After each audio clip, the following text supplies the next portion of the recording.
My doctor's note said, "Student must leave class immediately if seizure symptoms begin." But the teacher locked the door and said, "No one leaves during my final exam." The aura hit me at 9:14 in the morning, and I knew exactly what it meant. I'd lived with epilepsy long enough to recognize the warning signs the way most people recognize the smell of rain before a storm. The metallic taste at the back of my throat. The strange, detached feeling in my left hand, like it belonged to someone else and was just visiting. The flickering at the edge of my vision, like a fluorescent bulb about to give out. I had maybe 3 minutes, possibly 4 if I was lucky, before my brain would short-circuit entirely and take the rest of me with it. I pushed back my chair, grabbed my exam paper with one hand, and stood. That was when Mr. Voss looked up from his desk at the front of the room. His expression didn't change. No alarm, no concern, no human recognition that something might be wrong. He just pointed at me like I was a nail he was about to hammer down and said the words I will spend the rest of my life trying to forget. "Sit back down, Mr. Rafferty. No one leaves during my final exam." I pointed to the door, tried to say something. My words came out wrong, like they were being filtered through static. And then the room tilted, and the ground came up to meet me. I had been managing my epilepsy since I was 11 years old, which by the time of that exam meant I had 6 years of practice at being the kid with the complicated medical history. My neurologist, Dr. Priya Anand, had diagnosed me with juvenile myoclonic epilepsy during the summer between 5th and 6th grade after a tonic-clonic seizure at a family cookout terrified everyone present, including me. She was meticulous and thorough, a small woman with silver-streaked hair and the kind of calm, measured voice that made you feel like things were manageable even when they weren't. She'd mapped out my triggers with scientific precision. Sleep deprivation, high stress, flickering lights, fever, sudden loud noises. She'd adjusted my medication twice over the years as my brain and body changed, monitored my blood levels quarterly, and kept records that filled an entire binder in her office. She had also, at the start of every single school year, provided my family with an updated letter for the school district outlining my condition, my medications, my warning signs, and my emergency action plan. The letter was always specific and always unambiguous. If Owen exhibits any pre-seizure symptoms, including but not limited to visual disturbance, olfactory hallucination, involuntary hand movement, or confusion, he must be allowed to leave the classroom immediately and without delay to reach a safe location. This is not optional. This is a medical necessity. My parents had made sure that letter landed in the right hands every September since 6th grade. My father, Gary Rafferty, was a former Army logistics officer turned project manager, and he approached my medical paperwork the way he approached everything, with absolute systematic thoroughness. He'd met with the vice principal at the start of my freshman year, my sophomore year, and my junior year. Whilst he'd met with the school's 504 coordinator, a patient woman named Ms. Tremont, who had a wall of plants in her office and a gift for translating medical documents into language school administrators could actually follow. My 504 plan was clear, current, and filed with every teacher I'd ever had. It had 2 pages of accommodations, but the one that mattered most was the first bullet point under emergency protocols, printed in bold. Student must be allowed to leave the classroom immediately upon self-reporting seizure symptoms. No teacher permission required, no delay permitted. My father had made each teacher sign an acknowledgement form for the past 3 years.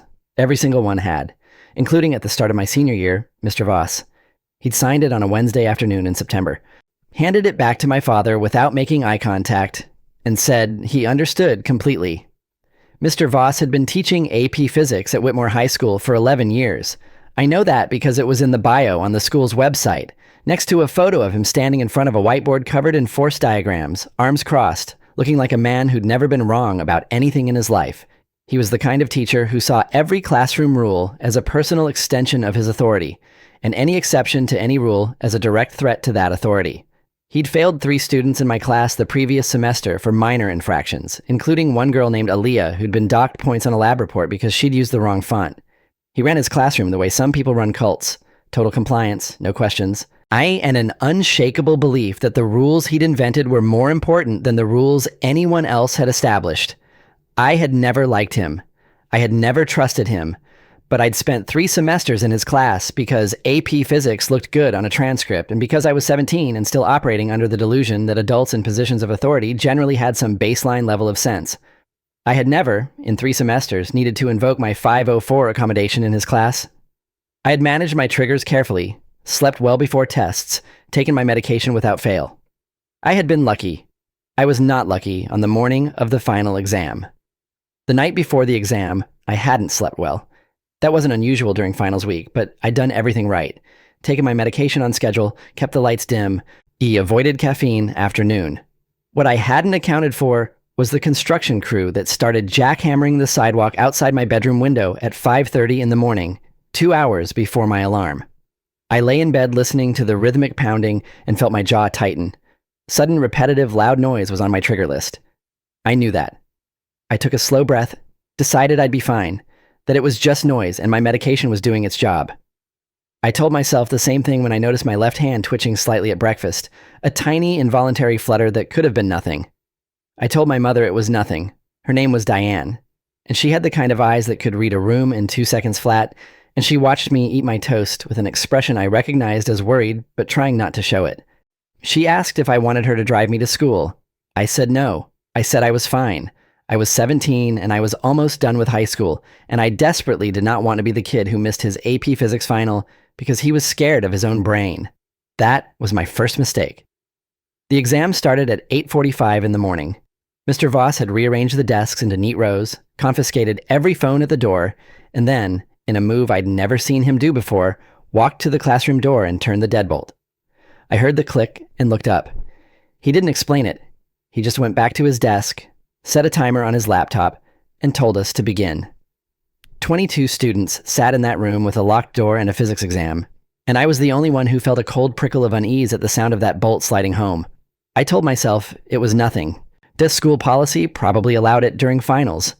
Maybe it was to prevent cheating, to keep other students from walking past and distracting us. I told myself all of this while I opened the exam booklet and started reading the first question. The metallic taste hit me at 9:14. I remember checking the clock on the wall because I just finished question 7, and I remember thinking I was making decent time. Then, my left hand started doing the thing it does. Not dramatically, not in any way that was obvious to anyone watching, just this subtle wrongness, like the signals from my brain to my fingers were going through a bad connection. I set down my pencil. I took a breath. I recognized what was happening with the cold clarity of someone who has been through it enough times to know exactly how the story ends. I stood up. Or I pushed my chair back and I stood up, because that was what I was supposed to do. That was what 6 years of preparation and planning and signed documentation had prepared me to do. Get up, get out, get to safety. Mr. Voss was on his feet before I'd taken a single step toward the door. I don't know if he'd been watching me or if the sound of my chair had triggered some Pavlovian teacher response, but he moved fast for a man who usually looked like he was conserving energy. He walked to the door and stood in front of it, and that was when he said it.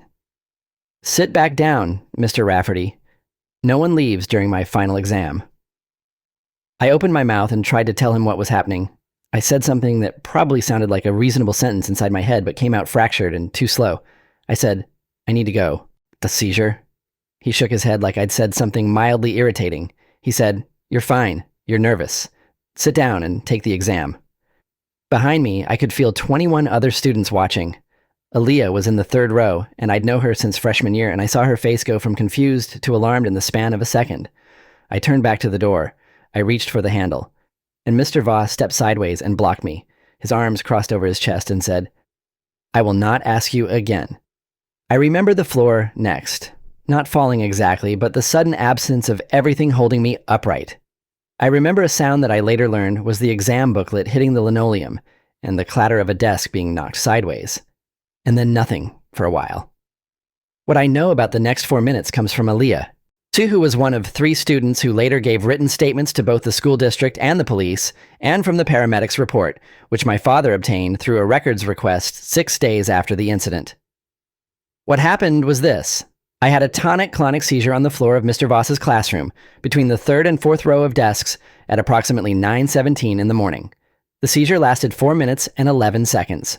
During those 4 minutes and 11 seconds, Mr. Voss did not call 911. He did not call the school nurse. He did not unlock the door. He stood at the front of the classroom and told the students to remain in their seats and continue their exams. Aaliyah ignored him. She knelt beside me and put her jacket under my head and timed the seizure on her watch. Because she'd looked up what to do after I'd told her about my epilepsy at the start of junior year, because she was the kind of person who paid attention to things that mattered. Another student, a quiet kid named Dominic Ewan, who sat near the window, got up and started pounding on the glass to get the attention of anyone in the hallway. A third student, A girl named Priscilla Farrow stood up and started screaming at Mr. Voss to open the door, which he finally did when a passing teacher heard Dominic's pounding and started rattling the handle from the outside. The school nurse, a registered nurse named Janet Obie, who had worked at Whitmore for 14 years and knew my file well, arrived within 2 minutes of the door being opened. The paramedics arrived 6 minutes after that. By the time they got there, I had stopped seizing, but I was not conscious. I was post-ictal, which is the medical term for the state a brain enters after a major seizure, a kind of enforced shutdown while the system tries to reboot. My blood pressure was low, and my oxygen saturation was dropping. The paramedics, a team of 2 named Ricardo Bastos and Gwen Fairchild, both with more than a decade of emergency medical experience between them, made the call to transport me immediately. Ricardo told my mother later, when she arrived at the hospital pale and shaking, that the delay in receiving care had made things more complicated. A 4-minute seizure is manageable in isolation. A 4-minute seizure in a locked room with no medical response and no ability for bystanders to summon help, followed by an extended postictal period without monitoring, is a different thing entirely. He said it carefully, professionally, but my mother heard what he was actually saying. The delay had put me at risk. The locked door had put me at risk. Mr. Voss had put me at risk. My father arrived at County Regional Hospital 40 minutes after my mother. He'd been in a meeting across town when the school called, and I'm told he drove in a way that would have been inadvisable under normal circumstances. He came through the emergency room doors and found my mother sitting in a plastic chair outside the imaging suite, and I know what happened next only from what she told me later, because I was unconscious and having a CT scan at the time. She told him everything she knew, which wasn't much because no one had told her very much yet. She told him I'd had a seizure in Mr. Voss's class. She told him the door had been locked. She told him Mr. Voss had blocked the door.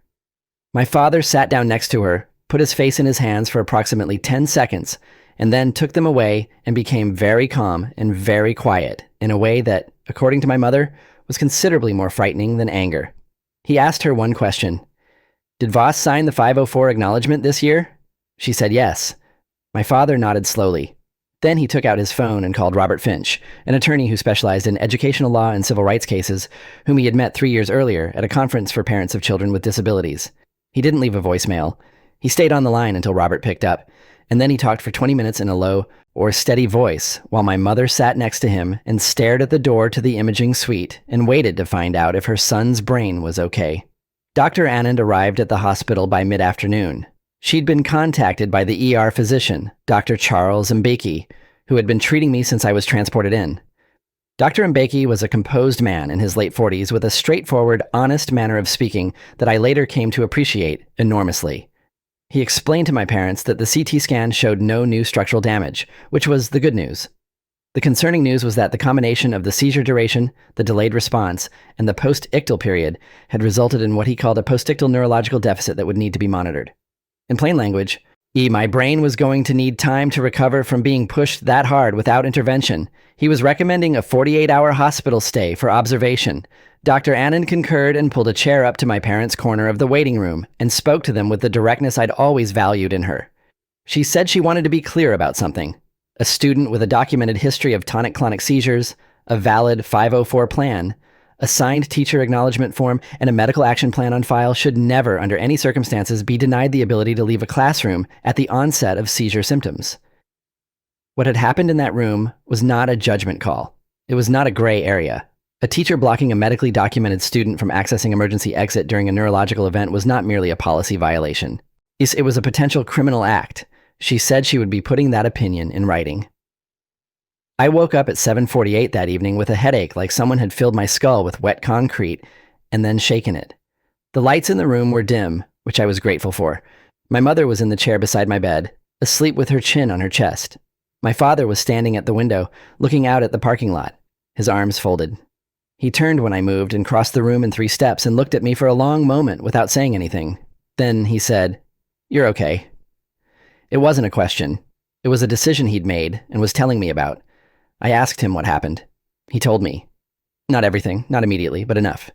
He told me about the locked door, about Mr. Voss refusing to open it, about Aaliyah and Dominic and Priscilla. And he told me about Robert Finch. He told me about Dr. Annan's conversation with the school district's legal department, which had already begun. I asked him if Mr. Voss was still teaching. My father was quiet for a moment. Then he said, "He's on administrative leave as of this afternoon." He paused. That's just the beginning. I believed him. Robert Finch met with my parents in person the following morning, while I was still in the hospital. He was a compact, methodical man in his mid-50s with reading glasses perpetually pushed up on his forehead and a habit of writing things down the moment he heard them, as if information that wasn't on paper wasn't real. He laid out the situation clearly and without embellishment, which I respected when my parents described the meeting to me later. As he said, we had multiple potential legal actions available. First, a formal complaint with the school district's Office of Civil Rights for violation of my 504 plan, which was a federally protected document. Second, a civil lawsuit against both Mr. Voss personally and the Whitmore School District for negligence and for failure to implement a legally binding accommodation. Third, depending on the findings of the ongoing police inquiry, potentially criminal charges against Mr. Voss for reckless endangerment of a minor. He said the documentation in our favor was unusually strong, which in the carefully understated language of educational law attorneys meant we had an airtight case. He had already requested all school records, the 504 acknowledgement forms, the classroom incident report filed by the nurse, the paramedics report, and the security footage from the hallway outside the classroom, and the written statements from Aaliyah, Dominic, and Priscilla. He said he would have a complete picture within a week. He asked my parents one question before he left. Do you want to settle, or do you want accountability? My father didn't hesitate. I was released from the hospital on a Thursday morning, 2 days after the exam. My mother drove me home and made me eat soup, and wouldn't let me look at my phone for the first 4 hours, which was probably wise. When she finally relented, I had 42 text messages, most of them from classmates who'd heard what happened or been in the room when it happened. Aaliyah had sent 9, but the first 8 were from the day it happened. Are you okay? Please tell me you're okay. I'm so angry I can't see straight. My mom is calling the school board. Dominic and Priscilla and I already talked to the vice principal. We're all writing statements. I saved the timestamp on my watch. Please just text me when you can. The 9th one was from that morning. I testified today. I told them everything. You're going to be okay, and that man is never going to do this to anyone else. I stared at that last message for a long time. I had known Aaliyah since we were 14. I had told her about my epilepsy the way you tell a friend something you don't want to explain over and over, all at once, clearly, so you never have to circle back to it. She had listened, asked 2 intelligent questions, and then treated me completely normally for the next 3 years. She had put her jacket under my head when my brain was seizing on a linoleum floor. I didn't have the words to respond to that text, so I just sent back, "Thank you." It wasn't enough. It was all I had. Robert Finch had the complete documentation picture by the end of that week, and he called my parents on a Friday evening to walk them through what he'd found. I was sitting at the kitchen table, doing recovery exercises that Dr. Anand had given me, simple cognitive tasks to reassess processing speed, when I heard my father's end of the conversation shift from attentive listening to a very particular quality of silence that meant what he was hearing was significantly worse than he'd expected. He thanked Robert, hung up, and sat down across from me at the table. He laid out what Robert had told him in the same methodical way he approached everything. The security footage from the hallway showed Mr. Voss walking to the classroom door and engaging the deadbolt at 8:43 in the morning, 2 minutes before the exam was scheduled to begin. It showed him doing it deliberately, with purpose. The incident report filed by Mr. Voss himself, obtained from the school's records, described the event as follows. Student Owen Rafferty became disruptive and attempted to leave the room during the final exam. I redirected him appropriately. The student subsequently experienced a medical episode.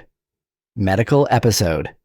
I'd had a tonic-clonic seizure that lasted 4 minutes and 11 seconds and required transport by ambulance. And the man who had blocked my exit had called it a medical episode in the same flat tone someone might use to describe a minor inconvenience.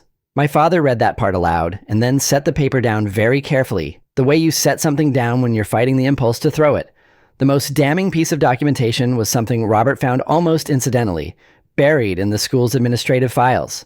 Mr. Voss had sent an email to the school's vice principal, a man named Dr. Franklin Osei, on the Monday of finals week, 3 days before the exam.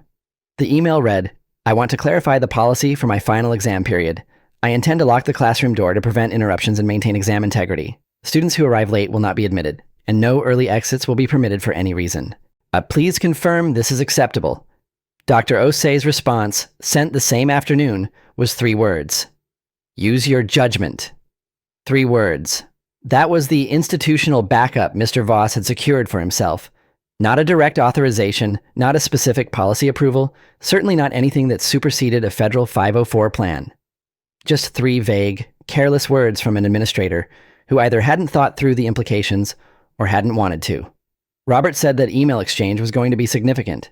Dr. Osei's response didn't make Mr. Voss's actions legal or defensible, but it made the school district's liability considerably clearer.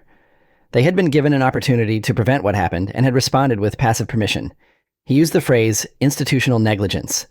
He said it the way lawyers say things when they mean something very specific and very serious.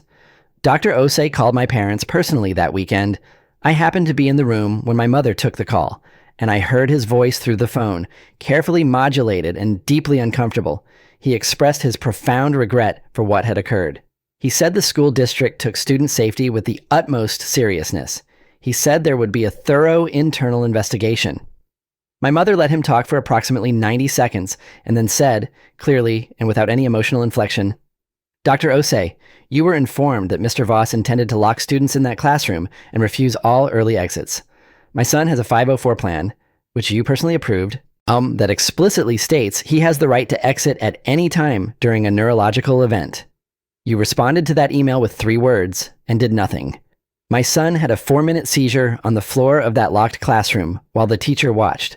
I don't need your regret. I need your lawyers to return Mr. Finch's calls." She hung up. I had never in my life admired my mother more than I did in that moment. The Whitmore County Police Department opened a formal investigation into the incident 5 days after the exam, driven initially by the paramedics' report and accelerated by Robert Finch's filing of an official complaint. The lead investigator was Detective Nora Gallagher, a 14-year veteran of the department's Crimes Against Persons unit who had been assigned the case because it involved a minor. She was a methodical, unhurried woman with a short gray braid and an expression that gave away nothing. And she came to our house on a Saturday morning and sat across from me at the kitchen table and asked me to walk her through everything I remembered from start to finish. I told her about the aura. I told her about standing up. I told her about Mr. Voss stepping in front of the door. I told her about trying to say seizure and having it come out wrong. She wrote everything down in a small spiral notebook with a mechanical pencil, and when I finished, she asked me 2 follow-up questions. The first was whether Mr. Voss had ever acknowledged my 504 plan to me directly, in conversation. I said he'd signed the acknowledgement form and nothing else. The second question was whether I'd ever had to invoke my accommodation in his class before. I said no. She wrote that down too. Then she thanked me, told my parents she'd be in touch within the week, and left. She interviewed Aaliyah the following Monday, and Dominic Ewan on Wednesday, and Priscilla Farrow on Thursday. She interviewed Mr. Voss on Friday, with his union representative present, and based on what Robert told us later, the interview had not gone well for Mr. Voss. The school board held an emergency session 11 days after the incident. Robert filed a formal notice of intent to sue before the session began, which meant the board's attorneys were present and the session was less of a deliberative meeting and more of a rapid exercise in damage control. My parents attended. I did not, because Dr. Anand had advised against high-stress environments while my brain was still in recovery. My father called me from the parking lot afterward. He said the board had voted unanimously to suspend Mr. Voss without pay pending the outcome of the police investigation, which was the minimum move available to them and had the feeling of a gesture being made under duress rather than genuine accountability. He said the board's attorneys had attempted twice to characterize what happened as a misunderstanding.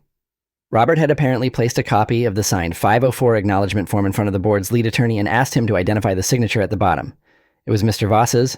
It was next to a paragraph that read, verbatim, "I understand and agree that Owen Rafferty is authorized to exit this classroom at any time and without delay if he self-reports seizure symptoms. I understand that this accommodation supersedes any classroom policy I may establish." The attorney had stopped characterizing it as a misunderstanding after that. My father said that part of the meeting with a very quiet satisfaction. The criminal charges were filed 3 weeks after the incident. Detective Gallagher called my mother to notify her before the public announcement. The charges were reckless endangerment of a child, 2 counts, and failure to provide emergency assistance, 1 count. The press release from the County District Attorney's Office, issued that same afternoon, described the case in factual terms that managed to be more damning than any editorial commentary could have been. It stated that a licensed educator had knowingly confined a student with a documented medical condition in a locked classroom, denied him the legally protected accommodation allowing him to exit during a medical emergency, and failed to seek medical assistance during a 4-minute neurological event, despite having full knowledge of the student's condition and the student's rights under a federal 504 plan. The local news picked up the story by evening. By the following morning, it was being covered by 3 regional outlets and a nationally syndicated education news service. By the end of the week, it was everywhere.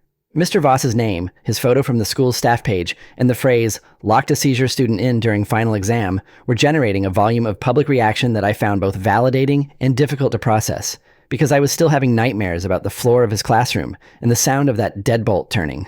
While the civil lawsuit was filed formally by Robert Finch 4 weeks after the incident. We sued Mr. Voss personally for medical negligence and reckless endangerment, and we sued the Whitmore School District for failure to implement a federally protected accommodation, failure to supervise staff compliance with 504 plans, and institutional negligence as evidenced by Dr. Osei's email.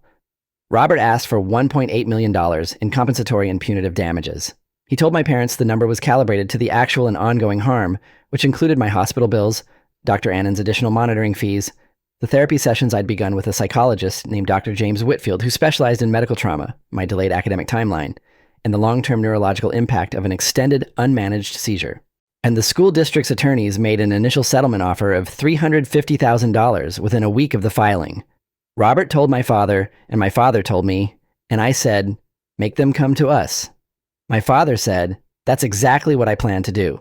Robert countered at one point $4 million, mandatory retraining of all school staff on federal accommodation law, public acknowledgement of the district's failure, and immediate policy changes requiring every school in the district to conduct an annual review of all student medical action plans with written confirmation from each teacher. The district's attorneys went quiet for 11 days. During those 11 days, while the lawyers exchanged documents and the police investigation continued, I was living the strange, suspended reality of being the center of a story that had escaped my control. Where I went back to school 20 days after the incident to a different building as part of a temporary transfer arrangement while the situation was formally resolved. Teachers at the new school had been briefed. My 504 plan was in every classroom. The accommodations were, for the first time in my memory, treated not as a bureaucratic inconvenience, but as a factual description of something that had nearly killed me and needed to be honored.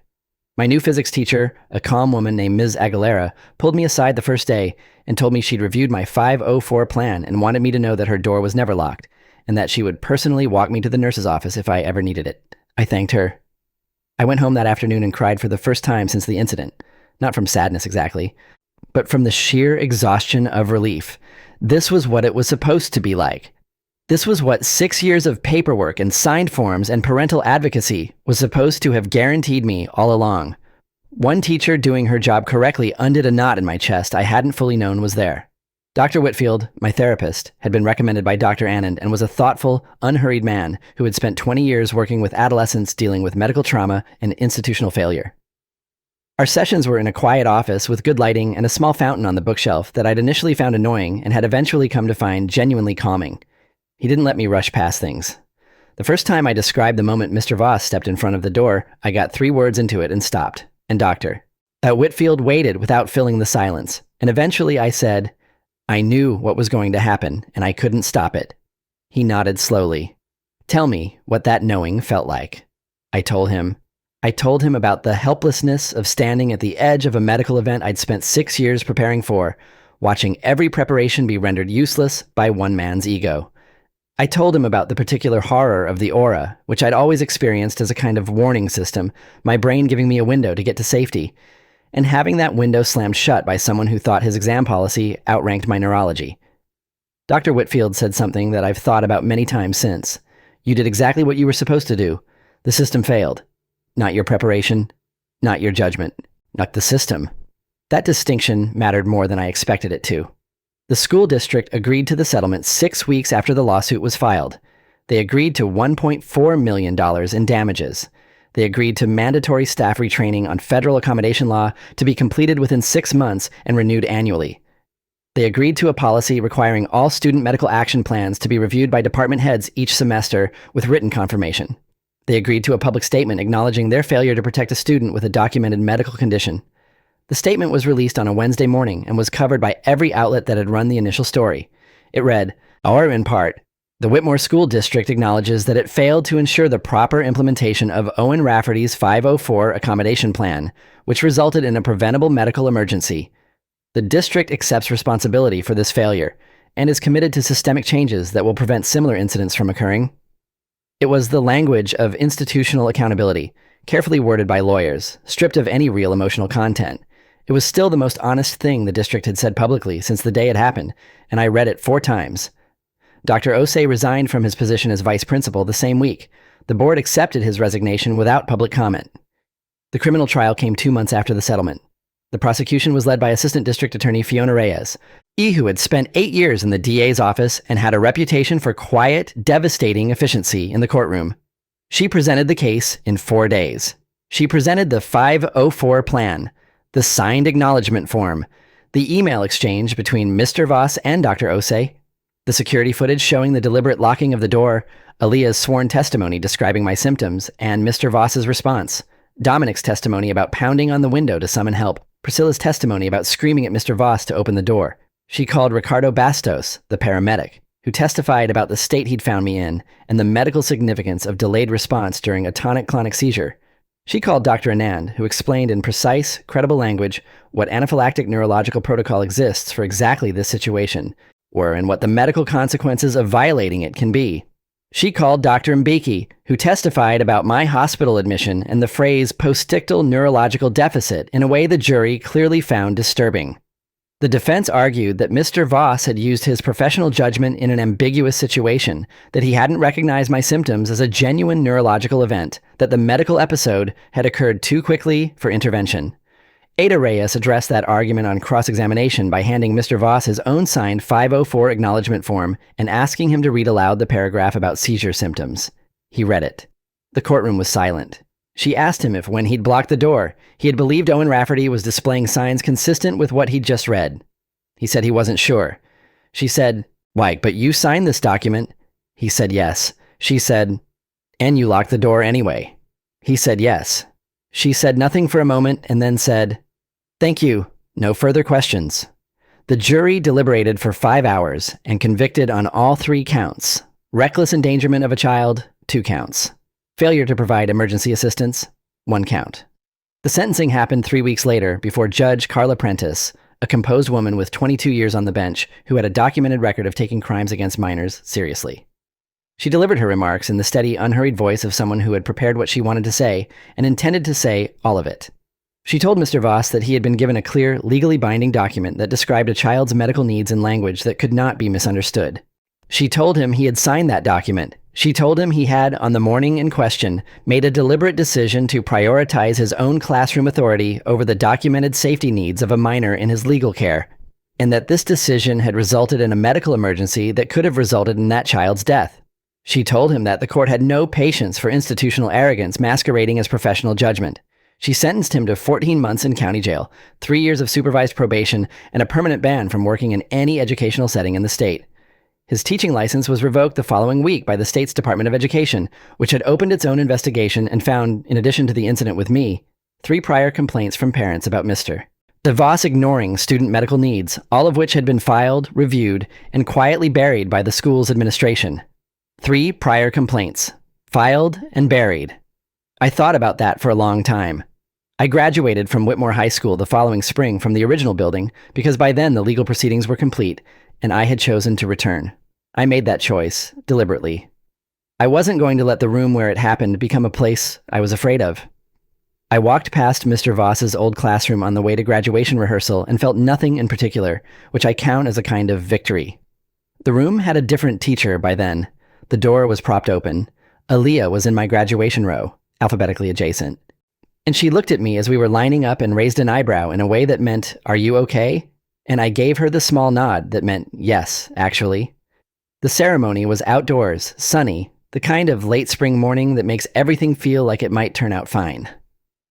My parents sat in the bleachers and my mother cried, which she'd warned me in advance she was going to do, and my father did not cry, but he looked at me across the distance of the football field with an expression I'd never seen from him before and couldn't fully name. Pride, maybe, but something more specific than that. The expression of someone who'd fought hard for something and seen it land. I was accepted to the University of Michigan's neuroscience program. I'll be studying epilepsy.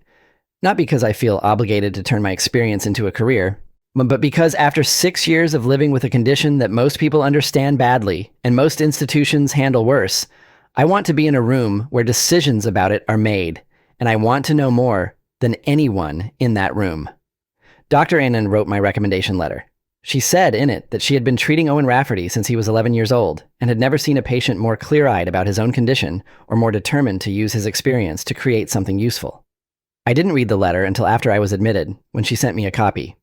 I read it twice, and then called her and thanked her, and she said, in her calm and measured way, that it was nothing more than the truth. The Leonard Ashford Medical Safety Foundation. Wait, that was the other story. Our family didn't start a foundation. We started something quieter. My father put together a packet, a guide for parents navigating 504 accommodations for children with neurological conditions, based on everything he'd learned over 7 years of meetings and paperwork and one catastrophic failure of the system. He made it available for free through an epilepsy advocacy organization. He said he didn't want any other parent to spend a night in a hospital parking lot calling a lawyer because nobody had told them the system could fail this badly. That felt like the right shape for what we'd been through.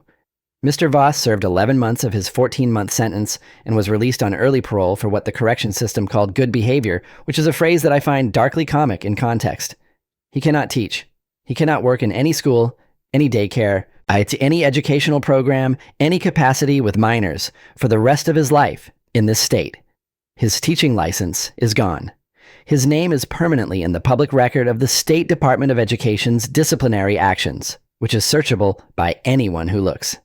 He made a decision on a morning in April based on the belief that his authority over his classroom was more important than a federal legal document protecting a child with epilepsy, and that decision is now the most documented fact about his professional life. The irony of a man who valued control above all else, losing control of his own legacy, is not lost on me. I don't spend a lot of time thinking about him. I spend a lot of time thinking about what happened and considerably less time thinking about the man who caused it, because Dr. But Whitfield had a good point when he told me that the event and the person are separable, and the event is what I needed to process. 1 year after the seizure, I sat in Dr. Whitfield's office for what turned out to be our last session, and he asked me what I wanted to say about it, if I could say anything. I thought about it for a while. I said, I did everything right, and it still nearly killed me. And the only reason I'm here is because Aaliyah put her jacket under my head, and Dominic pounded on a window, and Priscilla wouldn't shut up, and sometimes the system fails, and the only thing that saves you is other people refusing to stop trying. He wrote that down. I think it was the most honest thing I said in 2 years of therapy. I think it was also true.